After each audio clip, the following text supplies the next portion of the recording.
दोस्तों नमस्कार, स्वागत है आपका एक बार फिर से हमारे इस नए वीडियो में। तो इस वीडियो में हम बात करने वाले हैं यूपीपीसीएल एआरओ और यूपीपीसीएल असिस्टेंट अकाउंटेंट का जो एग्ज़ाम होने वाला है 25 फरवरी को, उसके जो इम्पोर्टेंट टॉपिक है कंप्यूटर का एमएस पावर पॉइंट, इसके बारे में हम यहाँ पर बात करेंगे। तो इससे एक दो क्वेश्चन आते ही आते हैं प्रत्येक पेपर में, जो भी जिसमें भी कंप्यूटर पूछा जाता है। तो चलिए शुरू करते हैं हम इस इम्पॉर्टेंट टॉपिक को। और अगर आपने हमारे पहले के वीडियो नहीं देखे हैं तो हम उसका आई बटन में लिंक दे देंगे, आप उन वीडियोस को ज़रूर देखें, जिससे कि आप कंप्यूटर सेक्शन को क्वालिफाई कर सकें और जो है आप सिलेक्ट हो सकें इस वर्ष 2022 में। तो चलिए शुरू करते हैं। पहला प्रश्न हमारा, माइक्रोसॉफ्ट पावर पॉइंट एक डैश है, क्या है? स्प्रेडशीट प्रोग्राम है, डेटाबेस प्रोग्राम है, शब्द प्रसंस्करण प्रोग्राम है या फिर प्रस्तुति प्रोग्राम है? तो इसका जो राइट आंसर होगा वो होगा ऑप्शन नंबर डी, प्रस्तुति प्रोग्राम या प्रेजेंटेशन प्रोग्राम है। माइक्रोसॉफ्ट पावर पॉइंट में आप जैसे आपको किसी भी प्रकार की प्रेजेंटेशन बनाना है तो ये एक प्रेजेंटेशन प्रोग्राम है जो सूचनाओं को स्लाइड फॉर्मेट में बनाने के काम आता है। इसमें एक स्लाइड में आप टेक्स्ट के साथ साथ म्यूजिक भी जोड़ सकते हैं, उसको बेहतर रोचक बना सकते हैं। तो इसका जो राइट आंसर होगा वो होगा ऑप्शन नंबर डी, एक प्रस्तुति प्रोग्राम है या प्रेजेंटेशन प्रोग्राम है। बढ़ते हैं अगले प्रश्न पर। अगला प्रश्न हमारा, पावर पॉइंट में नई स्लाइड जोड़ने के लिए शॉर्टकट की क्या है? Ctrl+N है या Ctrl+Z है या Alt+N है या फिर Ctrl+M है? ये यूपीपीसीएल एआरओ एग्ज़ाम में आया हुआ प्रश्न है जो 18 फरवरी 2018 को हुआ था ये एग्ज़ाम। तो इसका जो राइट आंसर होगा वो होगा ऑप्शन नंबर डी। आप एमएस पावर पॉइंट में नई स्लाइड बनाने के लिए Ctrl+M का इसमें प्रयोग किया जा सकता है। Ctrl+M से जो है नई स्लाइड खुलेगी। अगर आप Ctrl+N दबाते हैं तो नई स्लाइड ना खुल के आपको जो एक नया पेज खुल जाएगा जिसमें कि डिफ़ॉल्ट स्लाइड एक दी होगी। तो इसका जो राइट आंसर होगा वो होगा ऑप्शन नंबर डी, Ctrl+M। बढ़ते हैं अगले प्रश्न पर। एक पावर पॉइंट प्रस्तुति के दौरान आप अनुक्रम में एक हाइपरलिंक से दूसरे हाइपरलिंक में किसके माध्यम से जा सकते हैं? मतलब जो पावर पॉइंट की कोई जो प्रेजेंटेशन है उसमें एक हाइपरलिंक से आपको दूसरे हाइपरलिंक में जाना है तो डायरेक्ट आप किस की के माध्यम से जा सकते हैं? टैब के माध्यम से, Ctrl+F1 के माध्यम से, Shift+F5 के माध्यम से या फिर Ctrl+F2 के माध्यम से? तो इसका जो राइट आंसर होगा वो होगा ऑप्शन नंबर ए, आप एक हाइपरलिंक से दूसरे हाइपरलिंक पर टैब की के माध्यम से जा सकते हैं। तो ऑप्शन नंबर ए इसका राइट होगा। बढ़ते हैं अगले प्रश्न पर। आप प्रत्येक स्लाइड में डैश को सेट कर सकते हैं, डेट एंड टाइम को सेट कर सकते हैं, फुटर को सिलेक्ट कर सकते हैं, स्लाइडर संख्या को सेट कर सकते हैं या फिर इनमें से जितने भी ऑप्शन दिए हुए हैं ये सभी सही हैं। आप इन सभी को आप सेट कर सकते हैं प्रत्येक स्लाइड में। तो इसका जो राइट आंसर होगा वो होगा ऑप्शन नंबर बी, ये सभी विकल्प सही हैं। आप चाहे जितनी भी स्लाइड बना लें और प्रत्येक स्लाइड में आप डेट एंड टाइम सेट कर सकते हैं, हेडर फुटर सेलेक्ट कर सकते हैं, स्लाइड संख्या सेट कर सकते हैं। तो इसका जो राइट आंसर होगा ऑप्शन नंबर बी सही होगा। अगला प्रश्न है हमारा, प्रारंभ से स्लाइड शो आरंभ करने के लिए व्यक्ति को डैश दबाना चाहिए और वर्तमान स्लाइड से स्लाइड शो आरंभ करने के लिए एक व्यक्ति को डैश दबाना चाहिए। क्या दबाना चाहिए? F5 दबाना चाहिए या और शिफ्ट के साथ F5 दबाना चाहिए या शिफ्ट दबाना चाहिए, शिफ्ट के साथ F4 दबाना चाहिए या F4 अकेले दबाना चाहिए या F4 के साथ शिफ्ट के साथ F4 दबाना चाहिए या Shift+F5 दबाना चाहिए या फिर F5 दबाना चाहिए? तो इसका जो राइट आंसर होगा वो होगा ऑप्शन नंबर ए। अगर आपको शुरू से स्लाइड से शुरू करना है तो उसके लिए आपको F5 की दबानी होगी। अगर आपको करंट स्लाइड, जिस स्लाइड में आप वर्तमान में रुके हुए हैं, उस स्लाइड से अगर आपको प्रेजेंटेशन स्लाइड शो शुरू करना है तो Shift5 का प्रयोग करेंगे। तो इसका जो राइट आंसर होगा ऑप्शन नंबर ए होगा।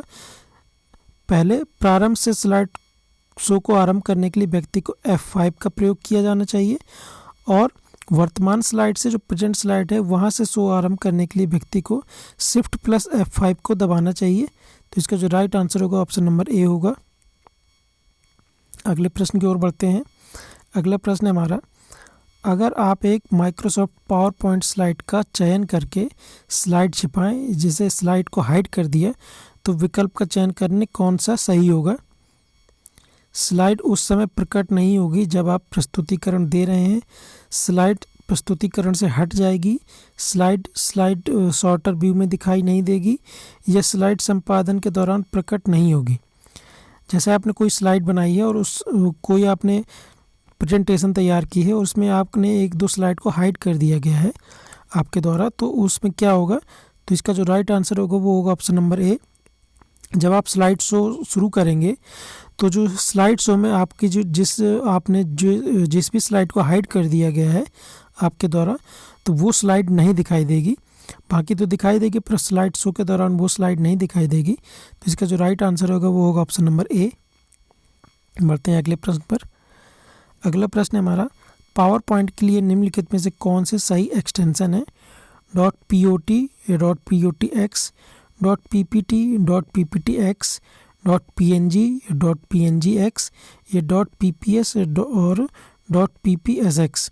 तो इसका जो राइट आंसर होगा वो पावर पॉइंट के लिए जो फाइल एक्सटेंशन होता है वो होता है .ppt भी होता है, और जो नया वर्जन अभी आया है उसमें .pptx भी आया है।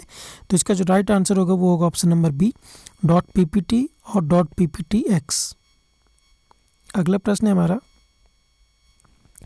पावर पॉइंट हेल्प खोलने के लिए कौन से शॉर्टकट की का प्रयोग किया जाता है? पावर पॉइंट में अगर हेल्प चाहिए होती है तो हेल्प खोलने के लिए कौन सा शॉर्टकट की का प्रयोग किया जाता है? F2 का, Shift+H का, F1 का या Ctrl+H का? तो इसका जो राइट आंसर होगा वो होगा option number C, F1। F1 की सहायता से आप पावर पॉइंट में हेल्प का मेनू खोल सकते हैं। इसका राइट आंसर होगा ऑप्शन नंबर सी, F1। अगला प्रश्न है हमारा,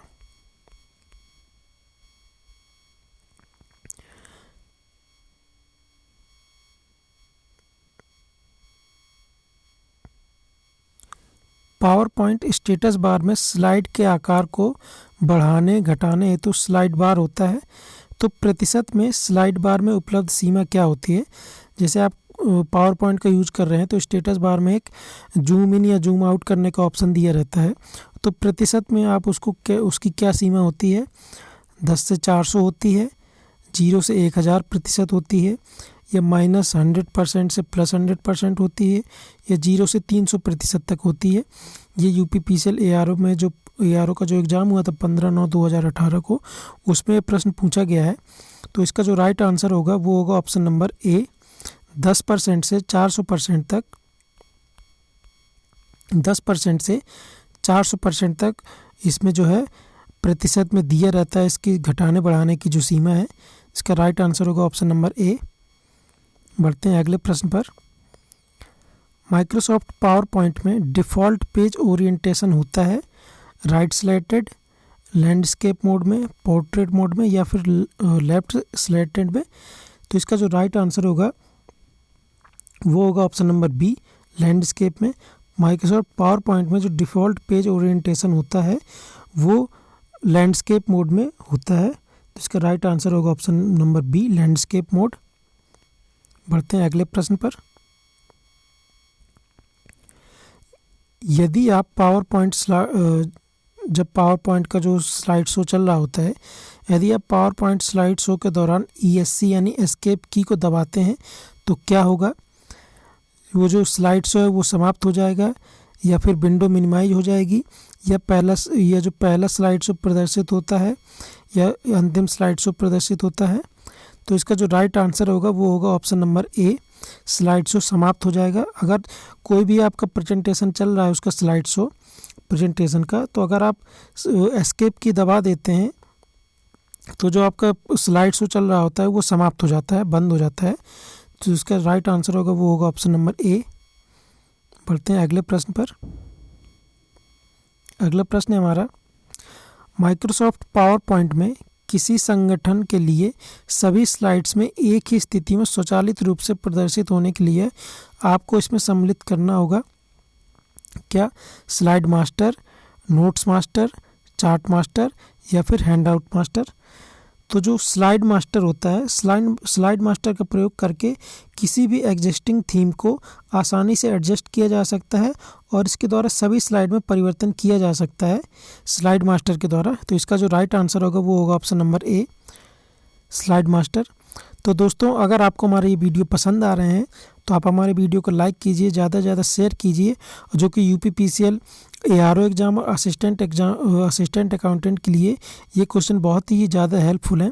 तो आपके जितने फ्रेंड्स जो भी इस एग्ज़ाम के लिए तैयारी कर रहा है कंप्यूटर सेक्शन में, उसके अगर कम मार्क्स आ रहे हैं तो वो हमारे वीडियो को ज़रूर से ज़रूर देखें, जिससे कि आप कंप्यूटर का जो पोर्शन है उसको आप पास कर सकें।